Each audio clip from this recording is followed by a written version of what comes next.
Hey guys, so I know it's been a while since I uploaded, and I really hope that's going to be changing in the near future. My plan going forward is that every time I make an upload on the main channel, I'll also make an upload on this channel, and that video will kind of be a behind the scenes of what went into making that video that was posted on the main channel. They're not going to be uniform at all. They're not going to be scripted. In fact, this video right here is not scripted whatsoever, so you're gonna have to bear with me.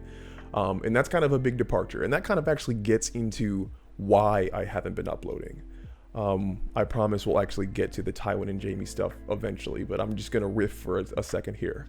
The reason that I even started thinking about making a second channel is because I realized that I was putting in a ton of work every single video for the main channel to be able to interact with you guys, to be able to give my opinion and criticisms and assessments on fiction. And I really love doing it, but in a similar sense, I was thinking of there has to be maybe an easier way to give a more personal touch, to how I am on YouTube. And I was thinking that, it'll be so easy just to make a second channel. Because if I make a channel where I just film myself, I won't have to worry about finding clips and doing a bunch of editing, because if you guys don't know, finding the clips for the videos that I use usually takes between, 3 and 4 hours just by itself. So that's, locating the clips. It's easier if they're already on YouTube, and that helps me out a lot. But then I have to download them and then cut them and then put them into Adobe. And my thought going into all of this was simply, hey, I'm just going to film myself. That's going to be super easy. I'm just going to talk to the camera. I'll be able to interact with you guys. And it'll all go just super smooth. And needless to say, that is not what happened at all. This is actually way harder than what I thought it was going to be. And it continues to be way harder. And that was kind of the reason that I actually haven't been posting in what is probably a month now. My expectation for this was that it would be very non-committal and kind of just an easy, fun way to be able to interact with you guys. But after my first video, I figured out I have to write a script for every single one of these. And then I also figured out that I do still have to find some type of background music, which may or may not be in this video. I then realized I also, had to edit all of the little awkward pauses and whatnot.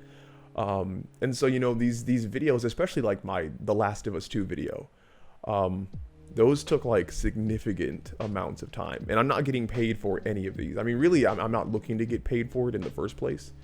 But just kind of like, again, for a behind the scenes look at this section, I was kind of like, wow, is this even worth it for all this effort for something that is not netting me a return on value, but also is not something that I'm extremely comfortable with. And that kind of leads me into another portion of this channel that I feel might be the more interesting section, is that I'm going to try to link in a lot of the psychology of being a YouTuber and kind of like doing these things. I know it doesn't strictly relate to writing, but I never realized how psychologically taxing and difficult it is to actually just talk to a camera with nobody else in the room. Like, this is my first time actually having to do anything like this. And because I'm not an actor and I don't do social media for the most part. So this is me trying to do as much as I can to focus on delivering content while also looking into the camera and keeping close to a mic. And there isn't much psychology to that. What I mainly mean is trying to also talk about what it means for a person and how being a content creator affects you mentally. Because it can have a real effect on how you view yourself, your work ethic, and what you want to do. So for instance, I talked about not putting out videos a lot on this channel. Part of that is because as a content creator, my mind is always towards, I need to be able to present things to people that they are willing to watch, which means that I need to have some type of subject matter for value. And for what I do, I take things that I already know people will like, fictions, TV shows, movies, and all that, and I simply add on kind of an educative commentary on top of those things. And what that has done for me psychologically is kind of trained me to believe, or at least to think and assume, is that me by myself is not enough for people to be able to tune in, right? And it's not like a completely negative thing, like, you know, I'm not interesting, but being on YouTube for 2 years and always having some type of backdrop of fiction to be able to put under myself, it's very difficult to try to motivate myself to put out content on this channel or I'm the sole focus. And that's something that I don't think a lot of people even think about when they're doing YouTube. You know, I feel like it would have been a lot easier for me if everything was always based in just me. You know, I don't know what other YouTubers feel like, but for me personally, I'm always thinking of like, why would I put a video on this channel? Like, sure, there's 4,000 subscribers, but like, even that to me, it wasn't something where I was thinking that they wanted to see me talk. It's super weird, and I know. So this is kind of like my psychology background, self-analyzing my own interaction with YouTube. And if that kind of stuff interests you guys, I mean, there's literally a ton of things I could talk about. Again, some of it with writing, some of it just with YouTube itself and being a content creator and being your own boss and having those stresses, and thinking about what content you want to put out, because thinking about if your paycheck is dependent on people watching, I have to be very careful with what I choose as topics for my videos. There are a lot of things that I want to talk about, but there are just as many things that I know people will not watch. And if I don't get people to watch my stuff, I don't get to eat. I don't have money to be able to do things. I'm not at the point yet as a YouTuber where I have a big enough audience where I can support myself just doing passion projects. I always try to align my videos with doing what I want, but that's not always strictly what I most want to do.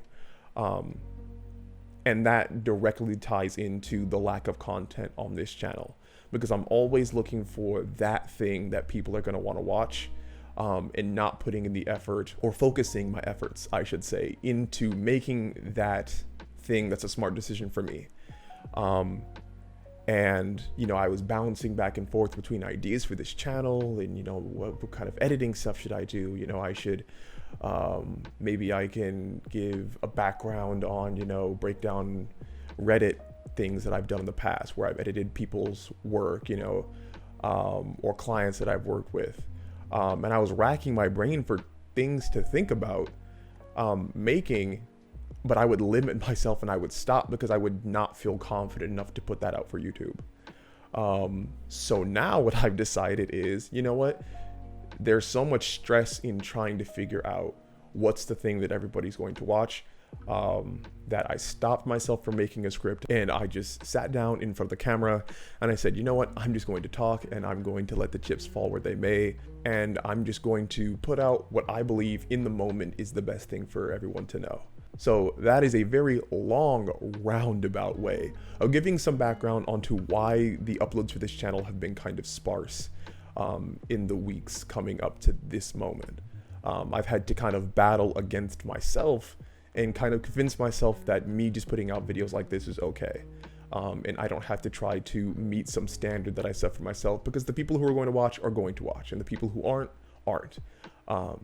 And using my own kind of, you know, my therapy on myself to make it a little bit more comfortable.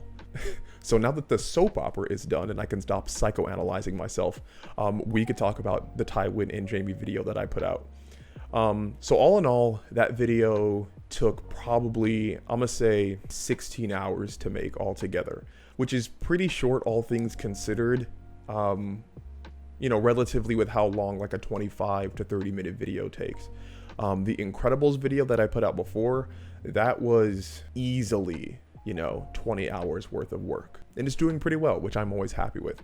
But this Jaime and Tywin video was luckily not that long. And the reason for it is that dialogue dives are not only my favorite thing to do, but they're also the easiest videos for me to make, because usually I don't have to find a lot of clips and it's not a lot of effects for me to have to work with in Adobe.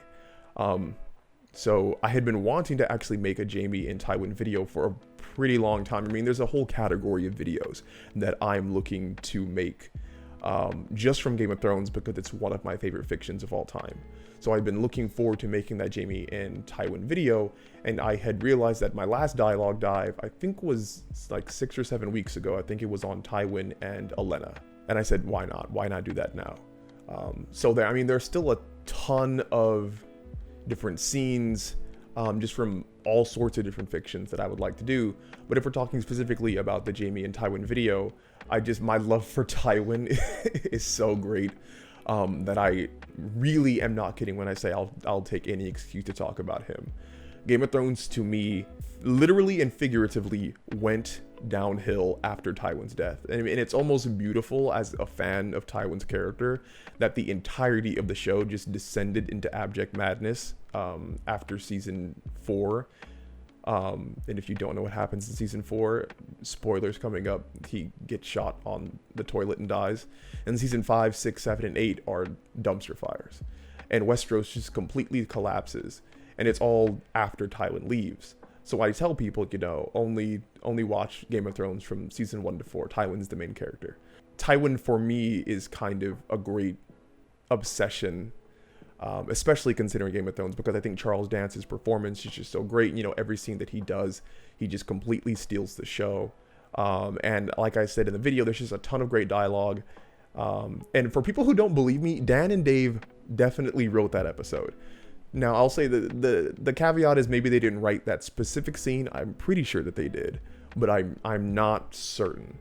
On Wikipedia, where I looked it up, it said Dan and Dave wrote that specific episode, and it was not anybody else, as far as I know. As someone else has different information, feel free to let me know. But as far as I know, they actually did write it, which is why I said it in the video, which again is a testament to actually being able to use those characters in a way that the books themselves didn't dictate. And a big reason I specifically chose that scene is because I'm always looking for videos that can really help writers out there. As much as I personally like Tywin, I'm also doing it to be able to have an actual educative video that can assist people.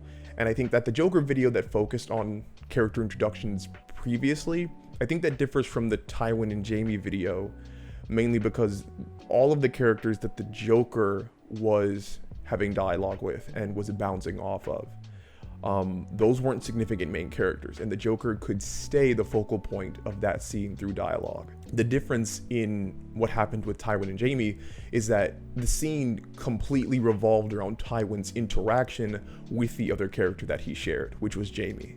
And it completely depended upon their relationship and Jaime being a recurring character.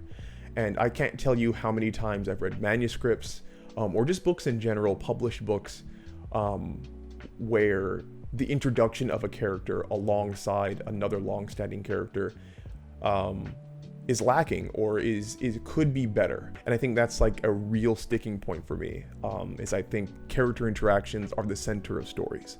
And being able to utilize a character interaction to its fullest effect by bouncing your new character off of a previously established character is really, really important and can really, really help your work. So that's one of the big reasons why I chose that video in the first place. But I mean, it mainly comes down to the fact that, one, I'm pretty sure people would like to watch it. It doesn't have a ton of views. It's nowhere near the views that my other dialogue guys have gotten, but that's okay. People support on Patreon, and that honestly helps so much, because even though this video isn't going to get me the usual revenue that I expect from dialogue dives, I luckily still have that backdrop of people who are just so generous and are able to give me money every single month to be able to put out content. And regardless, as long as somebody finds value in it, that's what's important for me. So I chose that specific video because I thought it would be something cool that everyone would like to see, something that I knew I could put out quickly, because I always try to put out content as fast as possible for everyone. And Dialogue Dive is something that I really, really like to do, and it's something that I've always wanted to do as far as the Tywin and Jaime scene. If you guys want any more details on that, I'll try to answer them in the comments and descriptions about, what the actual nitty gritty of the behind the scenes was, but I thought this would be a good introductory video to kind of kick off me doing these every single time I put out a video on the main channel.